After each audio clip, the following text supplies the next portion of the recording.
নমস্কাৰ, আজি মই বনাম আলু আৰু বিলাহীৰে মাছৰ জোল। ইয়াত মই ধুনীয়াকৈ মাছখিনি ভাজি ল'ম। মাছখিনি ৰঙুৰা আৰু নিমখ দি দিলোঁ।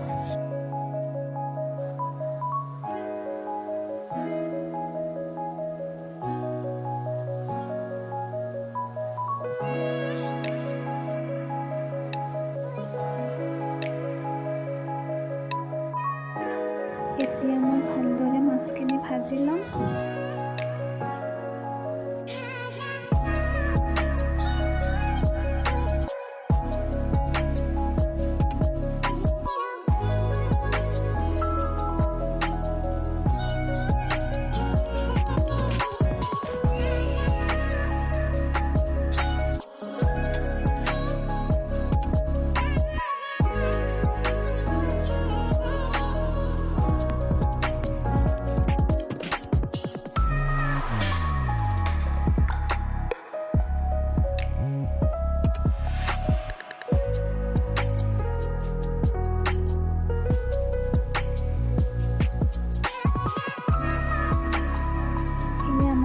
ভজা হৈ গ'ল।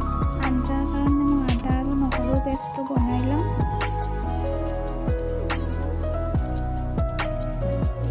লগতে আলু, বিলাহী আৰু পিঁয়াজ আৰু জলকীয়াটো কৰি লৈছোঁ। তাৰপাছত মই কেৰাহীত বহাই দিলোঁ। পিঁয়াজখিনি ভালদৰে ভাজি ল'ম।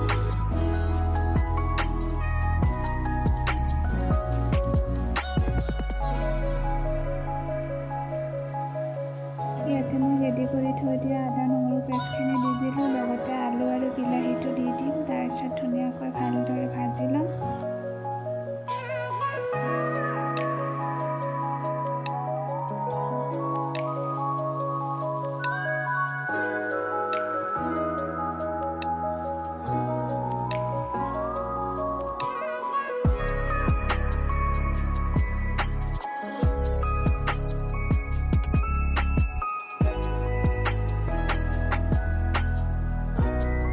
নিমখ আৰু ৰংগুড়াটো দি ল'ম। তাৰপিছতে আপোনালোকে ইচ্ছা কৰিলে মছলা দিব পাৰে, নিদিব পাৰে, কিন্তু মই ইয়াতে মিট মছলা, চিকেন মছলা আৰু গৰম মছলাটো ব্যৱহাৰ কৰিম।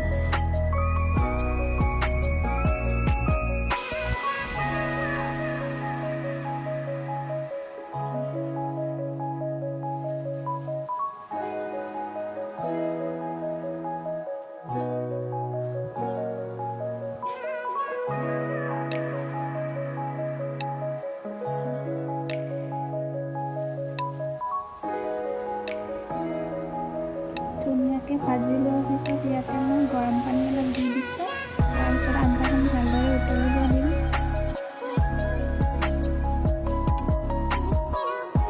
আলুখিনি সিজি গ'ল। এতিয়া আলুখিনি ভঙাই দিম মই।